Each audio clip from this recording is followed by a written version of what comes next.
Hello, everybody. Welcome to this new session of our webinar series on qualitative methodology, co-sponsored by IIQM, the International Institute for Qualitative Methodology, and ATLAS.ti. I'm Ricardo Contreras with ATLAS.ti, and I would like to welcome you to this presentation. Today, Dr. Karin Olson from the University of Alberta will be giving a presentation, and I will ask my colleague Yvette McWatt to introduce her. But before doing that, I would like to tell you about this GoToWebinar system. In front of you, you will see a control panel. I would like to ask you that as Dr. Olson is presenting, you write down your questions using the questions pane in that control panel. Okay? In fact, you can practice now. You can just say hello, write down hello, and I will be able to read that. Dr. Olson will be speaking for about 40 minutes, and after that, I am going to go to this control panel, and I will be reading those questions. Okay, and I will be giving the microphone to those of you who would like to speak. The microphones will be muted because we expect about 100 people today, and if we keep them all opened, you can imagine that there will be a lot of background noise. So now I would like to ask Yvette from IIQM to please introduce Dr. Olson. Thanks, Ricardo. Dr. Karin Olson is a professor in the Faculty of Nursing at the University of Alberta, where she teaches courses on research methods and chronic illness. Through a special arrangement between the Faculty of Nursing and Alberta Health Services, Dr. Olson also has a clinical practice as a nurse consultant with Edmonton's own palliative care program, where she sees clients in the community 1 day per week. Dr. Olson maintains an active research program in symptom management using both qualitative and quantitative research methods. Her current projects are focused on developing an etiological model of fatigue that links behavioral and physiological markers and on comparing the meaning of fatigue across cultures. She has taught courses on qualitative research methods in Thailand, Italy, and New Zealand. Karin, you can go ahead. Thank you. Okay, Karin, you have the control now, so we will be able to see your screen in a few minutes, in a few seconds, I hope. Yes, here we go. So everything is fine for you to start. Thank you. Well, thank you very much for that kind introduction. I'm delighted to be with you this afternoon. Here you can see my plan for the next 40 minutes. And so I think we'll just get started. The first thing I'd like to talk about is interviewing in the context of qualitative research. So if you think of a recent conversation with a friend and ask yourself who initiated it and what its purpose was, you begin to see some of the differences between qualitative research interviewing as we use it in qualitative research and other types of conversations. My point here is that interviewing is a type of a conversation.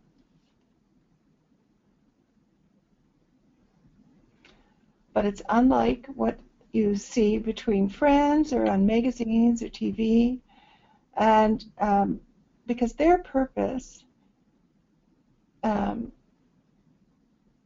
purpose that we have in qualitative research is to get a description of the experience of the person who knows about what we are studying. So what we have to figure out, first of all, is who do we want to talk to?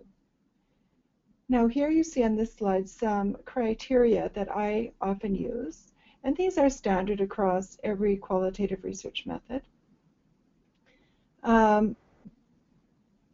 And you can see that, I'm not sure how many of you had a chance to watch the videos in the link that I sent, but all of the people in those videos were selected for all these reasons. First of all, they were experienced.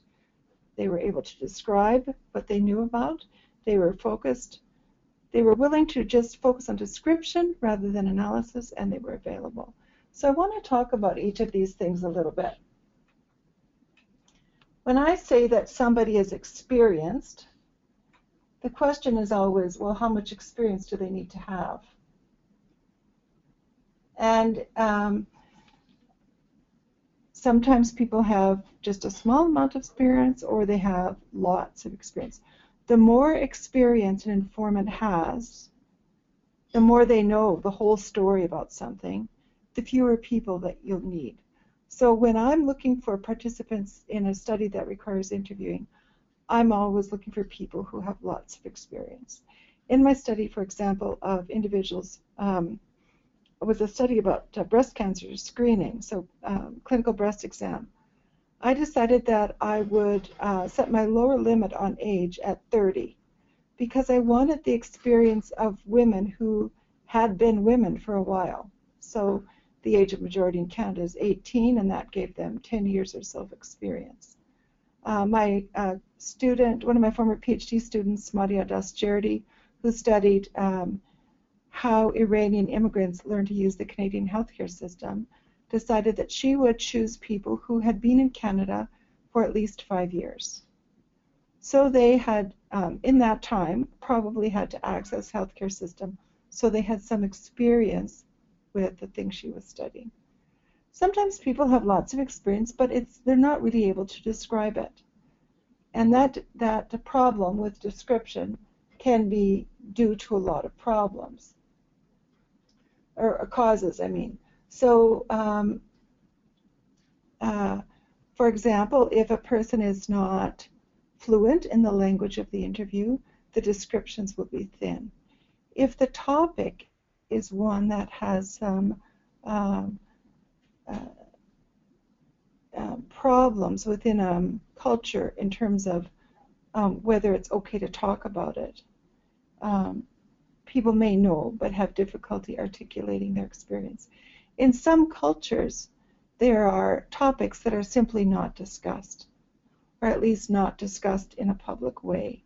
So some of my colleagues who work with First Nations people, that is people from the Indigenous populations here in Canada, have been told that their informants would be happy to share information with them as long as it is not included in the study. So if people are not able to articulate, for whatever reason, they're not a suitable informant for an interview. Now, being focused is also important. So you know how some people wander off topic. They tell fascinating stories, but the problem is that those stories are unrelated to the topic of discussion. Sometimes I find that people go off on a tangent, and I'm not sure if it's related to the topic of the study or not. And so when they're finished speaking, I simply say, help me understand how that is related to our topic for discussion today, because I don't want to miss something that's very relevant from the person's point of view, but way off my radar, so that I don't see the connection.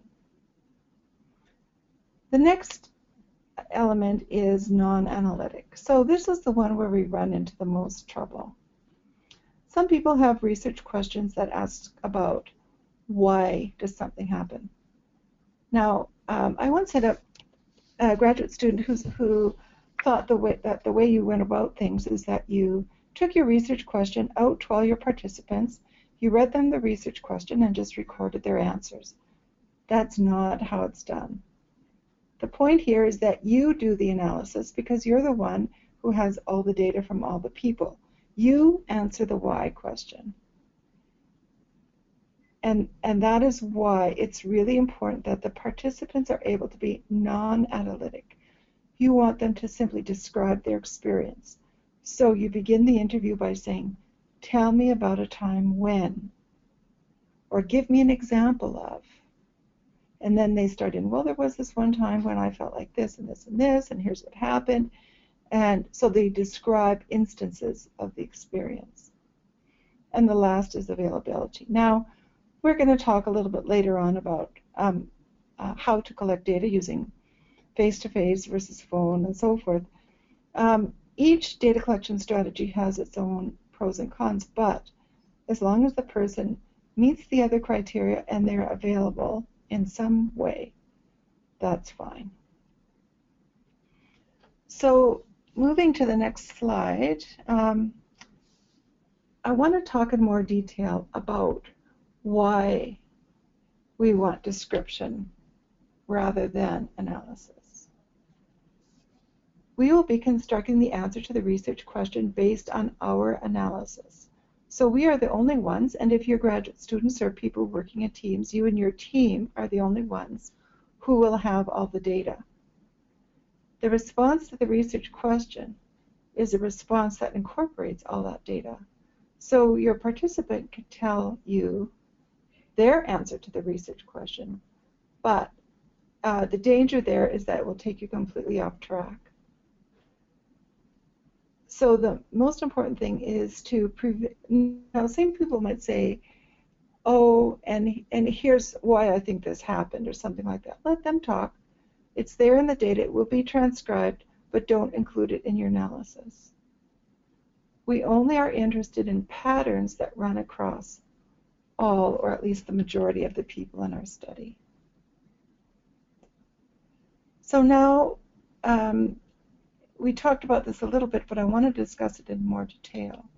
Here's a whole bunch of reasons why people have difficulty. Maybe they had the experience, but it was a long time ago. Maybe they tend, from just the way they are, their preference for analytic rather than reflective. Sometimes the topic is very highly nuanced. By that I mean it's very complex.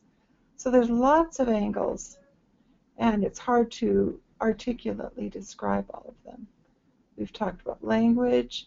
People sometimes feel vulnerable, and that's partly the cultural issues we discussed before. Sometimes there are sensory impairments, and this is particularly the case in older people. It's one of the reasons why if I'm interviewing older people, I try to make sure I do it in an environment where they're comfortable. Sometimes there are diseases or medications that will interfere, and sometimes there are developmental issues. So, for example, children may not be able to tell you about their experience, but they could maybe draw a picture and then describe the picture. So what do we do when we can't get a very articulate or enough data by interviewing people who we had expected would be able to provide us with the descriptions we required? We use something called shadow data, and Morse has written about this. The full reference is at the end of the slides. Now, when we use shadow data, we find a participant, we found a person that is known by the participant. And I've actually used this once before, and what I did was I asked my participant to identify somebody who knows them well. So in this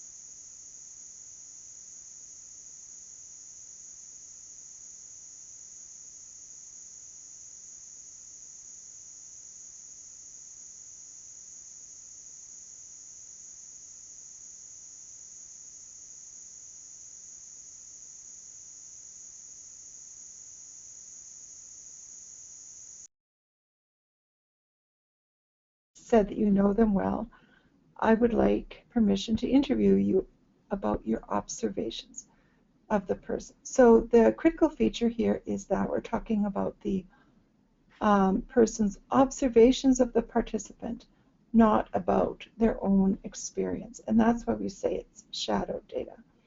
The important thing to remember here is that the observations of an outsider may be not exactly the same as the experiences from the standpoint of the person. So there could be a little bit of, I mean, if we were in a quantitative paradigm, we'd call that error, right? But what we see is nuances of the truth, such as they are, from a different perspective. One of the ontologic underpinnings of all qualitative methods is that there are many sources of truth. So using shadow data, we get at an angle that we wouldn't normally be able to talk. But the important thing to remember is that the data from the observers is different from the data of the people who live the experience. And for this reason, oh dear, I see a note from Ricardo that we got disconnected for a few seconds. No, but Eduardo? go ahead. Well, go ahead. We're fine. I can hear you Okay. well. Okay. there was a problem for a few seconds, but I think it's over now. Now Oh, I am seeing now a slide that says Morse 2001. That is the one you're showing? yes. Okay, perfect. So we are fine. Just go ahead. Okay. So uh, what happens when you have to use the shadow data? You realize that your data is too thin. Using your key participants, you've got to bring in shadow data. You analyze your shadow data and your key informant data separately and then compare them. And you have to figure out some way within your software program to keep the two data sets separate. And they will get integrated as you move through analysis. But if you're describing the experience, it's important to know whether this is an observation or an actual feature of participants. It was interesting in my study of cancer patients. I also interviewed the nurses at the cancer center where I worked. We had primary nursing, so the nurses knew the patients very well, and the patients felt that their physical appearance didn't change at all. But the nurses said that they relied on the appearance of the patient to help them know who was tired, fatigued, and who wasn't. The other thing they relied on was the pattern of speech. So people who are fatigued speak slower, use shorter sentences, use less complex words, and so forth. And those observations of the nurses were the same as the observations of the family members. So, so in some questions, for some research questions, the inclusion of shadow data shouldn't be considered as just a second best, but actually might be something that you would deliberately choose. Okay, so there's lots of different ways to do interviews. You can do formal interviews with groups, so we do those, often call those focus groups, or we can, if we want to know a family experience, we interview a whole family. It's interesting, you probably have seen this as well, that people say, I've done a family study, family-based study, but what you actually have is only data from the mom or from the mom and dad. If it's going to be a family study, it has to have interviews, preferably interviews done in the context of all the members of the family, all at the same time. So we also can have formal interviews with individuals using a few different approaches. Structured interviews are one approach. In my way of looking at the world, I put structured interviews way over in quantitative research, simply because in order to formulate a survey, you have to have enough information about a phenomenon in order to structure the interview guide. So I would say that surveys are not qualitative research, not even if it's just open-ended questions. Interviews, excuse me,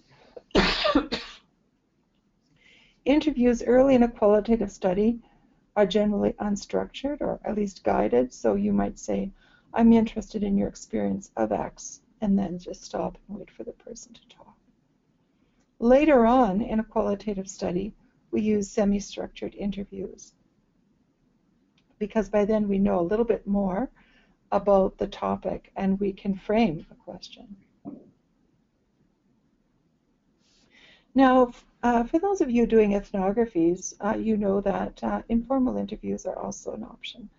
Informal interviews for ethnographers are the kinds of things that happen in the kitchen while you're helping to clean up the dishes after a community supper. People roughly know that you're there because you're the local researcher, you're studying something, they get used to seeing you around, but now you're doing dishes and so you feel more like one of them.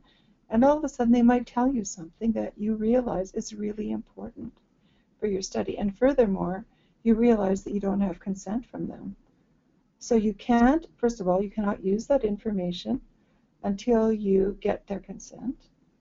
And then it becomes just like any other bit of data that you've got in your study. So this is very common practice in interviewing in ethnography. But the most important feature is that you actually get the consent after you have the data. And if they don't want to give you consent, then those data do not get included in your formal analysis.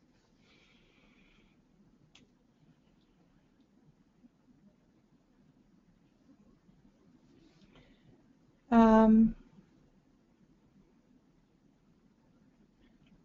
not sure what I had in mind here. Oh, one of the things that I really want to stress, and I've caught students on this one several times, is that what people really prefer to do is interviews with individuals, but they don't think they have time to do that. So they decide to do a focus group instead because it saves time. That's not the reason for doing focus groups. We only do focus groups if we need, for the purposes of our research question, to see interaction between the people who are in the group. So the next thing I want to talk about is the interview process itself. It really is a very complex process, and it's important to be thoughtful about all of the steps in the process.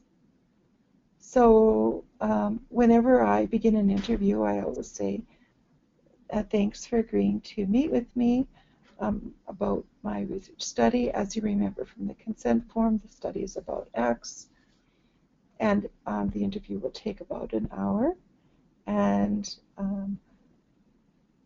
then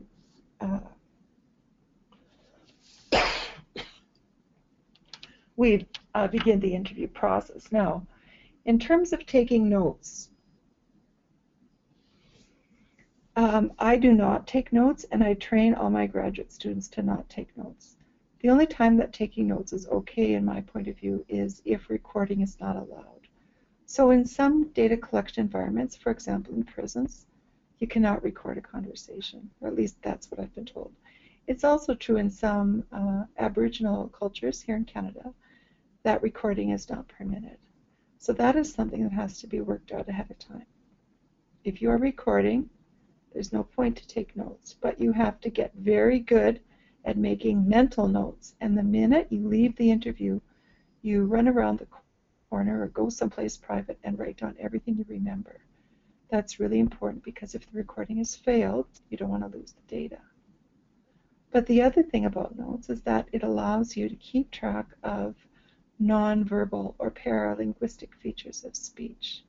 So some of those paralinguistic features, like tears and crying, for example, or pace of talking, will be captured by the recording. But if there are some unusual features that are not readily available or apparent, you want to make notes of them.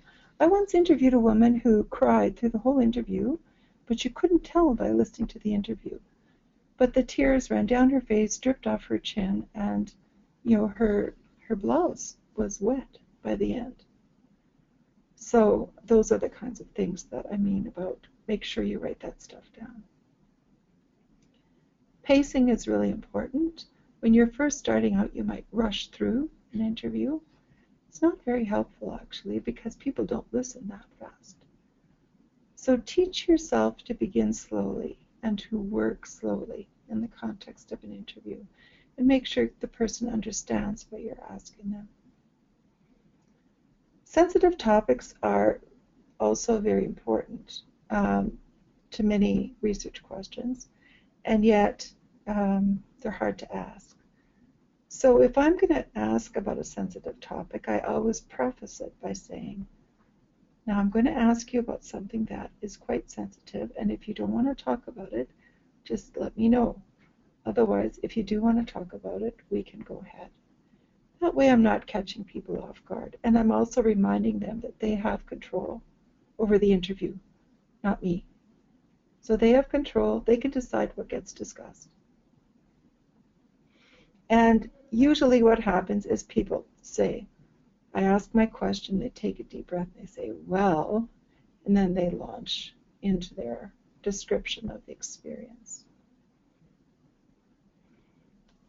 The silence is another important aspect of an interview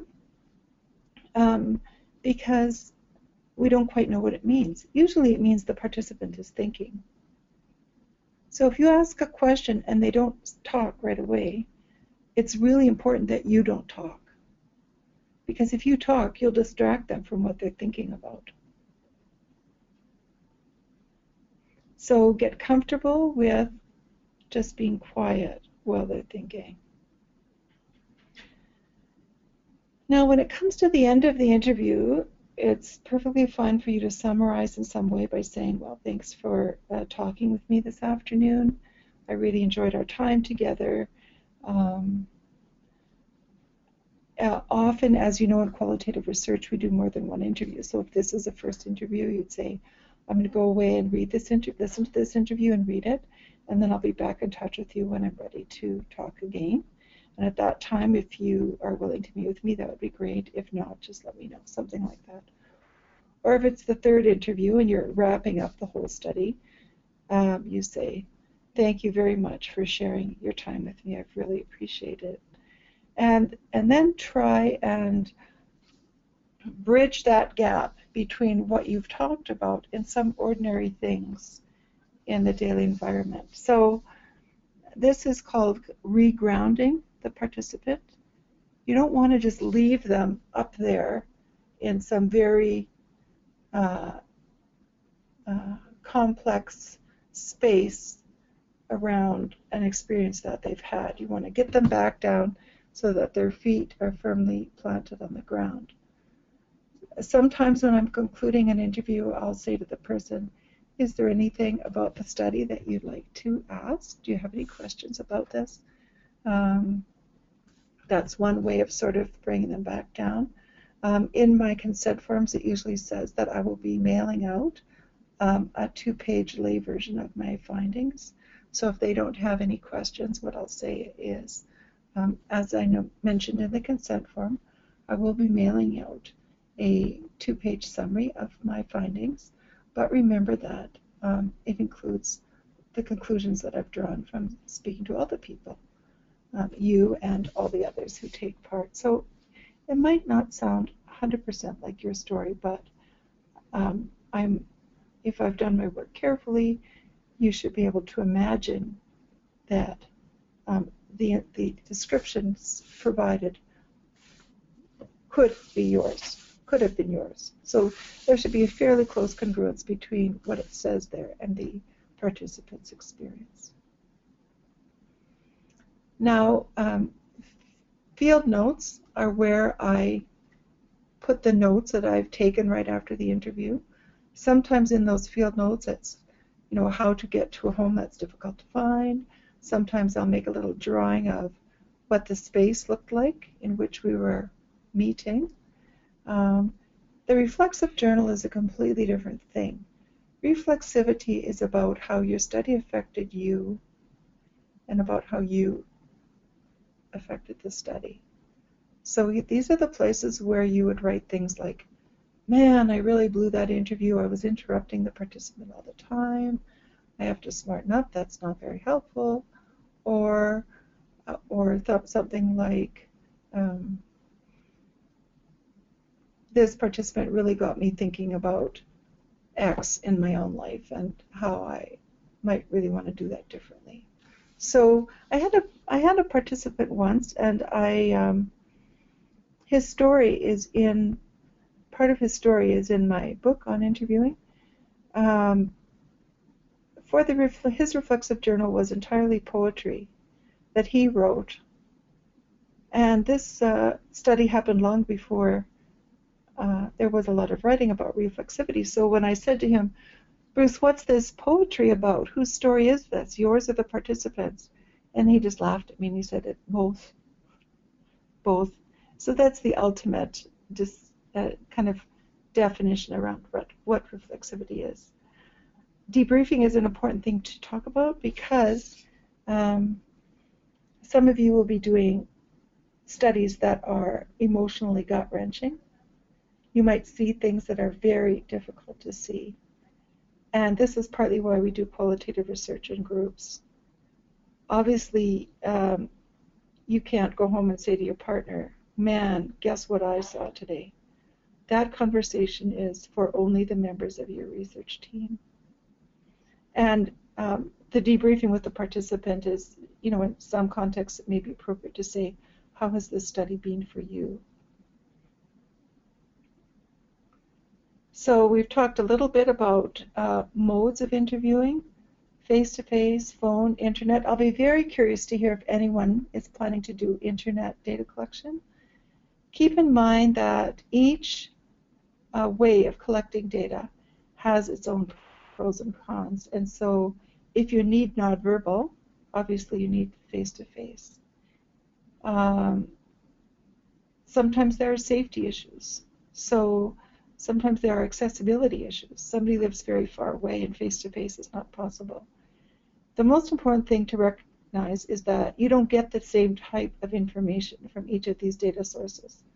So you have to code them separately first to see if there are differences. And if there are differences, you have to maintain those throughout the analytic process. So turning the interview into data, the most important thing to remember is that the interview itself and the data are not the same thing. So the first thing is to prepare the transcript. You have somebody transcribe that to you. It's much easier now than it used to be. There are lots of dictation systems that you can carry around on your iPhone. You just turn them on and while the interview is happening, and then the document can be sent to anybody who can transcribe it for you. The important thing is that you correct the transcript. So you listen to the transcript and read the transcript at the same time and write in any incorrections. The transcript has to be an accurate reflection of what was said. The third part here is that you then code the transcript. So we begin with, and I do sentence by sentence as my smallest coding structure. Sometimes I will print it out on paper with a wide margin on the right-hand side. Some of you are more adept than I am, and you code using software right from the beginning. So there are lots of different types of data related to the interview.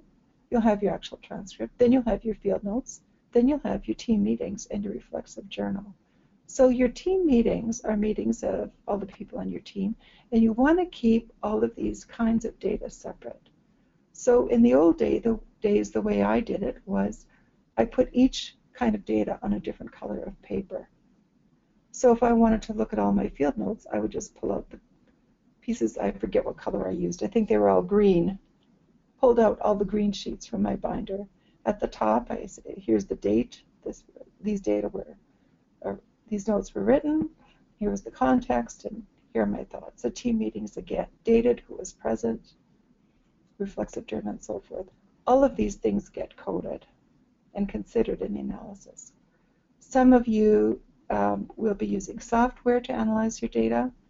And my question for you is, how does the software that you use influence the way you analyze your data? There's starting to be some research about this, but it's an important thing to think about. I think it's important to know how to do analysis before you introduce software.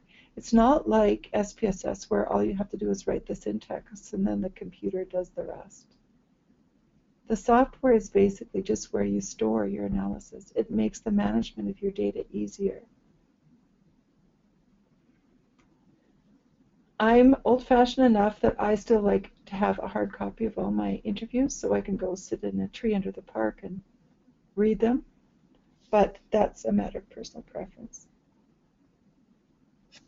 Now, there's some ethical issues here. We don't have a lot of time left, but I don't want you to forget about these. Our first obligation is to the participant. They are vulnerable for reasons that we might not know. And so we have to make sure that we don't exploit their experience for our own benefit, and in doing so increase their vulnerability. Under recruitment, I would say in the old days I could walk onto a nursing unit, ask to see the Cardex, look through and pick people I'd like to interview. But it's no longer allowed. Somebody has to go to the person, explain the study, and say, Karin's here on the unit, she'd like to talk to you. Would you be willing to speak with her about the possibility of participating? And then if they say yes, I can go in. Consent is always required. Confidentiality, anonymity is always required, but confidentiality is problematic for us in qualitative research because we have to use quotes to justify our analysis. So it's important for patients to know that. The other ethical issue for us, especially in the healthcare, is that there's a boundary between our research role and our professional role. So if we see something, some change in the person that necessitates professional intervention immediately, we have to put our research role aside and deal with the professional issues, and then have to decide if we can continue to include that person in our study, because when we intervene professionally, we change the relationship that we have with them, and they will tell us different things. So here are the references that I provided for you. The first one by Bozio and Graffini and Loza is really a detailed discussion about how data change depending on the strategy that you use for collecting it.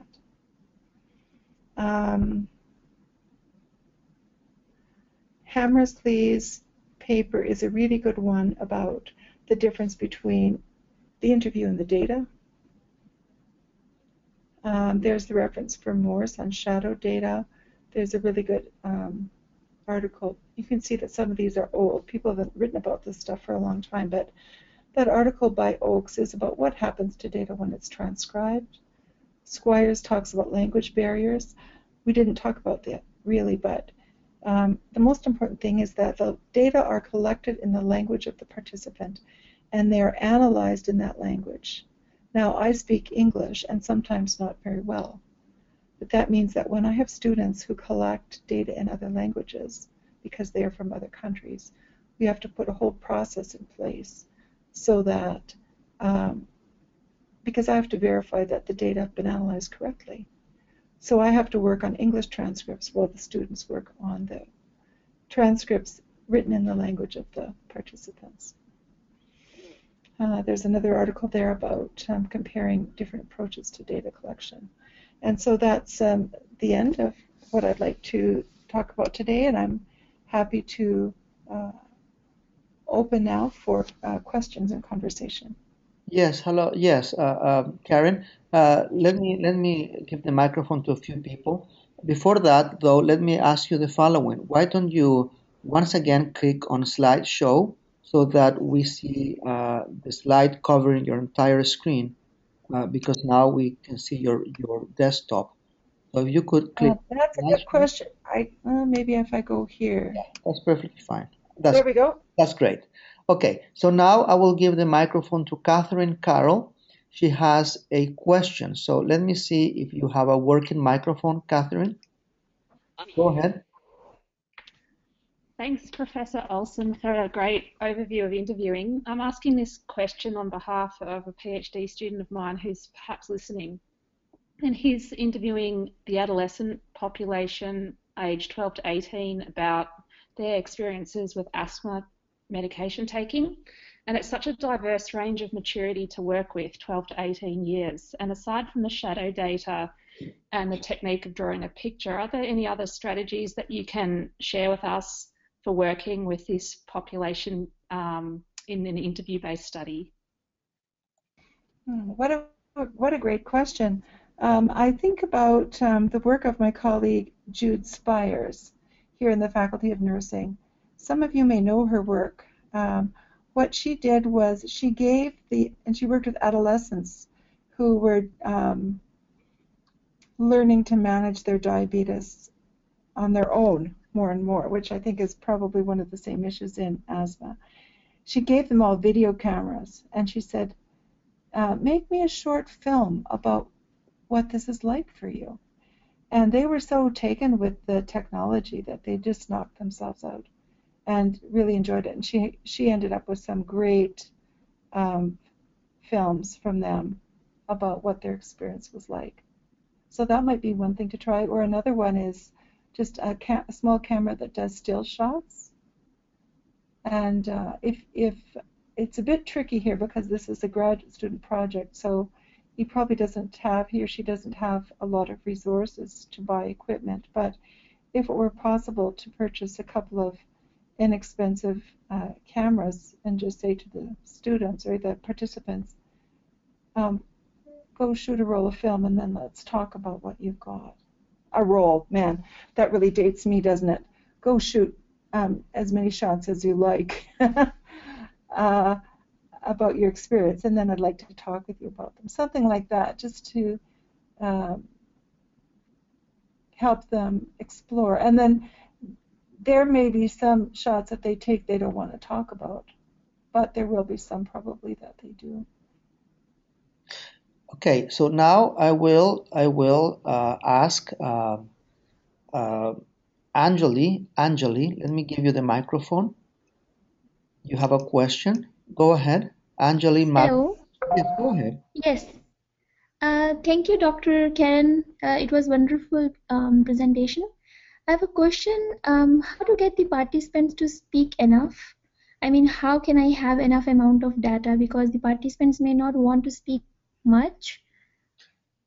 Because sometimes I think if I offer them some kind of remuneration, they will want to participate because of that remuneration. So how can I get them to speak? Well, it's a complex question. So the thing you have to ask yourself is, when we talked earlier about the characteristics of the ideal informant, there was quite a long list of reasons why people might not be able to be a good informant. And so the question is, are there some problems there that are interfering with the person's ability to describe their experience? And if so, I would advise trying to introduce shadow data. But you also asked about payment or some type of inducement for participating in an interview. And this is a question that really has changed quite a lot since I started doing qualitative research. It used to be that the ethics committee refused to allow you to give any type of money or small gift to people as a thank you for participating in your study. More recently, at least in Canada, that has changed. And so the going rate here, at least in Alberta, is somewhere between $30 and $50 per interview. And that's spelled out right up front. You say, in appreciation for your participation, I would like to provide you with, and then you spell out whatever it is. Some people say, I'll cover your parking cost at the hospital. Some people say, I'd like to give you a cash gift of X amount. I've also seen things like gift cards for a coffee shop. I think those kinds of inducements are less helpful and beneficial because not everybody would necessarily go to that particular coffee shop. So you have to work out what would be a suitable inducement in your cultural setting. Okay, is it a nice idea to tell them about those remuneration before the interview, or like before taking their consent, or after, once they agree to participate? And because there can be bias in recruitment, because people can participate, they can think of participating only because of money or remuneration. So will that bias my sample? Our ethics committee requires that we tell them about the reimbursement as we have to write it into the consent form so they know about it before they agree to take part. Okay. Thank you. You're welcome. Thank you so much.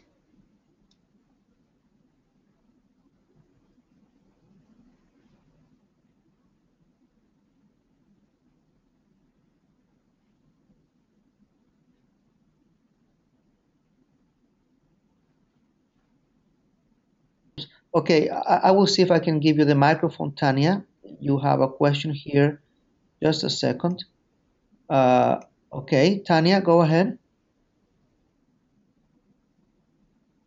Okay, Tanya may not have a working microphone. Therefore, I will read the question. And the question is as follows. Okay. Dear Dr. Olson, you had mentioned that it was important to note down the nonverbal communication. But how do you report it and when?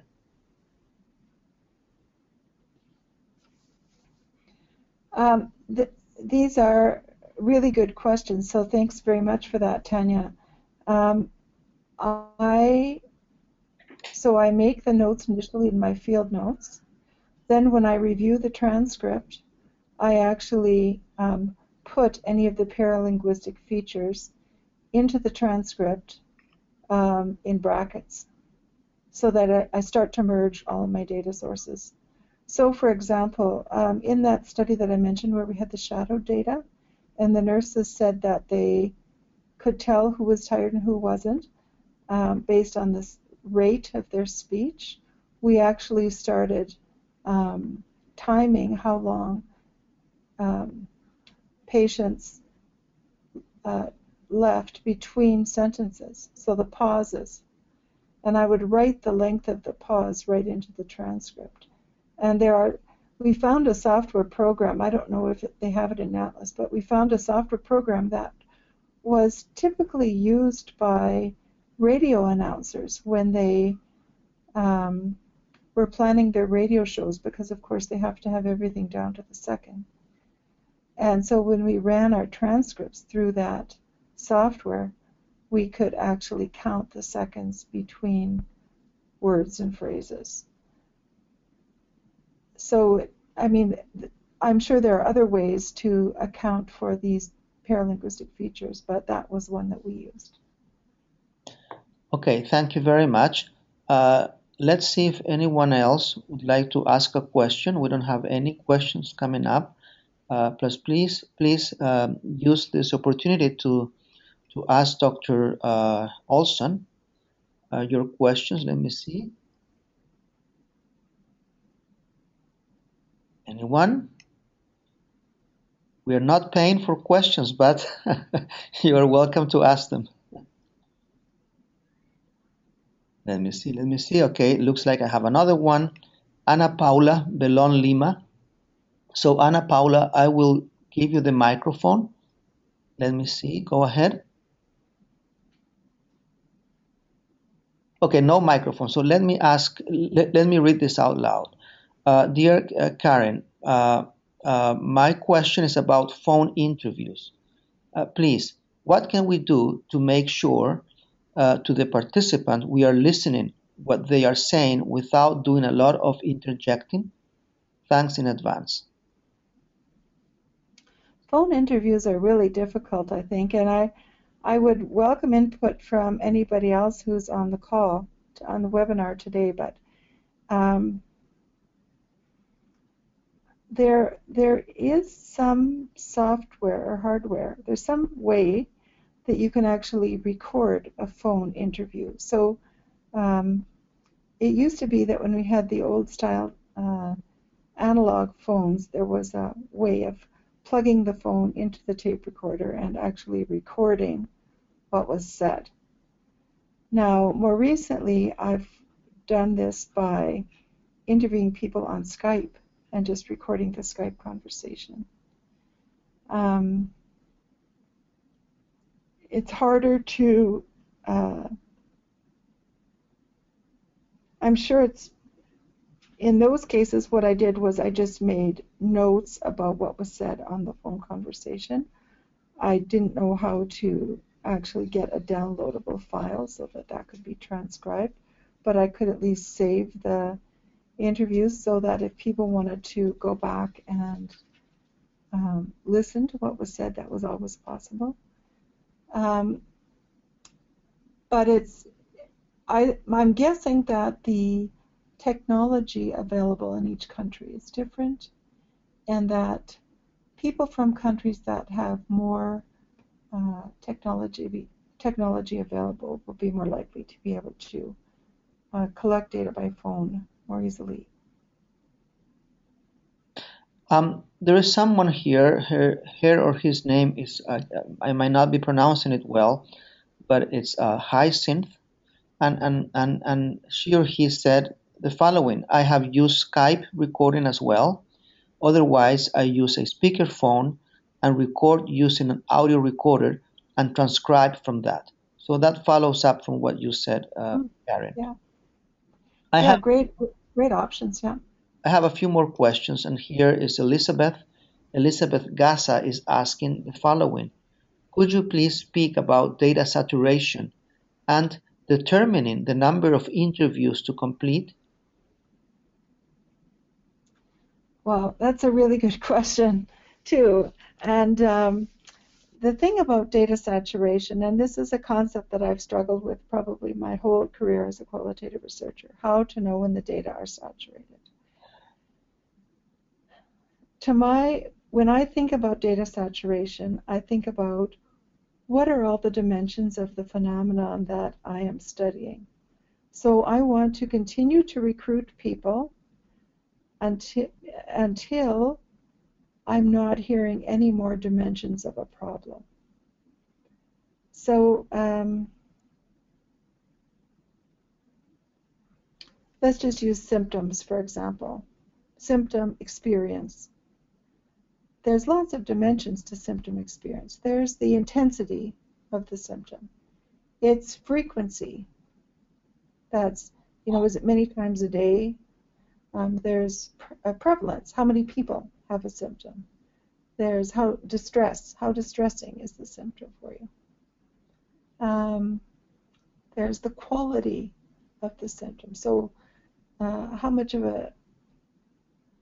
you describe the symptom?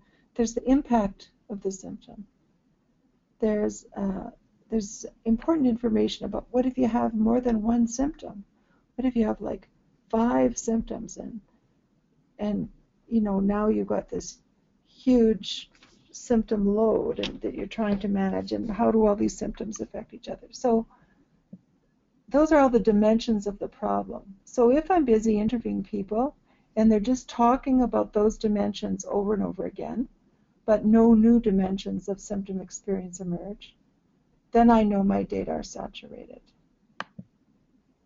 I'm doing a study right now about healthcare seeking practices in women with ovary cancer, trying to explain why people with ovary cancer, why people with ovary cancer are diagnosed so late.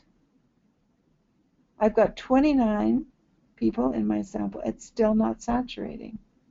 I'm learning something new every time. I've been doing this study for years. It takes a long time to find people with ovary cancer who want to talk. And also, the natural trajectory of ovary cancer is very short. So people may agree to be in the study, but then they become too sick. So when I go back to interview them again, now they just can't manage it. And I think that's one of the reasons why I'm having trouble saturating. So, but the point is, until your data are saturated, there's no point trying to complete the analysis and interpretation and publication. A good way to get data saturation is to have participants who meet all the criteria that I talked about earlier. The more ideal informants you have, the sooner you'll reach saturation. I have another question now from Maria Romeo Velilla, and she's asking the following: how to distinguish between descriptive and analytical data? Yeah. So descriptive data are data where the person said, here's what happened to me. I went here, I went there, here's the people who were there. They might say things like, here's how I felt. That's still descriptive. But the minute they start to say, here's why I felt that way, they've slipped into analysis. So obviously you would never interrupt them and say, oh, I'm not interested in that. You would just let them finish talking. But in your transcript, I'd put brackets around that part, the analytic part, just to remind myself, I don't want to code that. I'm building the description of the experience. That's all. That's what You know, whether you're doing grounded theory, ethnography, phenomenology, ethology, what interpretive description, regardless of the design, it all starts from the experience. Okay, thank you. I will now ask Gabrielle. Let me see if she has a microphone. If you do, could you please ask your question directly, Gabrielle? Can you speak? I think you have a microphone. No? Okay, so I will read it for you, uh, um, uh, Karen, and the question is as follows. Okay. Is it acceptable to ask participants, why did you do this, not do this? My study wants to ask reasons for behavior, non-activity, but Dr. Olson has suggested that we should not ask participants why. Okay, the why question is an important question, but you, the researcher, are the ones who answer that. So based on the descriptions that you collect, your job as the researcher is to work out the why. Because the why for one person may be very different than the why for another person. And so if you get all these reasons for why, then all you have is a reason for why. It's better if you take the descriptions, lay them all out in some software program, and try to work out the why. What underlying reason would explain these accounts of an experience? And keep in mind that usually in qualitative research we have 2 to 3 interviews with each person. So late in the study, perhaps the third interview, you might select a couple of people, 3 or 4 people, who were very articulate, and go back to them and say, I finished analyzing my data and I think I know why, and here's my reason. Here's what I think. Here's the answer to my research question. What do you think of that? Does it resonate with you? So is it, in terms of the rigor of the study, does it fit, right? Hannah Conradson, Konradsen,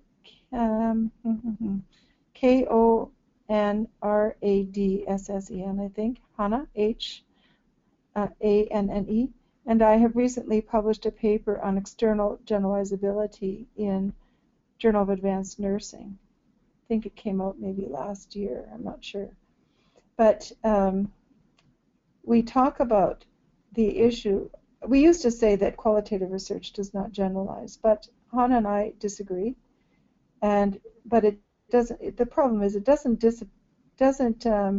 generalize to a demographically defined population. It generalizes to a set of people who have a similar experience. So in some circles we call that member checking. And the old way of writing about member checking was not very helpful, because you were supposed to say, does this fit with you, does it not fit with you? But there was no discussion about what you did if they said no. So what Hannah and I suggest is that as a step for checking the answer you've come up with to your research question, you should interview some people who could have been in your study but weren't, and say, how does this resonate with you? Then you should find another group of people who don't quite fit the inclusion criteria. They're a little bit further out, differing on some dimension. And then you say, this is a study that was about people with X, so that's a little bit different with you, but how does this description fit with your experience? And the account that you should get back is that their experience doesn't fit exactly, but there are some similar features. And then you should find a third group of people to interview, people who are completely unrelated. And you should say, okay, this was about people completely different than you, but I'd like to know if there are any similarities between your experience and the experience of these people. So that's a different way of looking at that issue of answering the research question. The bottom line is that it's your job, not the participant's job. And if you ask your questions and interview carefully, you should be able to work out the why question yourself. Okay, thank you very much for your answer, and this will conclude our webinar. Before we say goodbye, however, let me say that there is another webinar coming up and the date of that is, let me see, it's going to be on March the 26th. Dr. Robert Dingwall will be talking or presenting the following: the democratic case against ethical regulation. That's an interesting topic, and you're all invited to attend. Before I say goodbye, I would like to give the microphone to my colleague Yvette from IIQM. Yvette, would you like to say final words? Yes, thank you, Ricardo, and thanks a lot, Karin, for a great presentation. Just want to let everyone know they can go to iiqm.ualberta.ca, check out our website. We've got quite a few events coming up in the spring. We've got our TQ2 UK and Ireland, which will be in mid-March. We've got our Qualitative Methods Conference coming up in Melbourne, Australia. That's at the end of April. And we also have our Thinking Qualitatively workshop series, which will be a week-long workshop series here in Edmonton, June 15th to 19th. And we've got almost 40 workshops signed up. So you can go have a look. Abstract submission is open for that right now. Thank you very much, Yvette. One more thing about our calendar of webinars. They are available now on the website, so you can look at the presentations that we have scheduled, and you will be able to register for the next one probably this week, starting this week. So thank you very much, Dr. Olson, for your presentation. Any final words, Dr. Olson, before we say goodbye? No, just thank you for inviting me, and I always like talking about this topic, and thanks for coming along. Thank you, all of you. Thank you, Dr. Olson, and thank you, all of you. Your support, everyone, is appreciated. Without your participation, this webinar series would not be successful.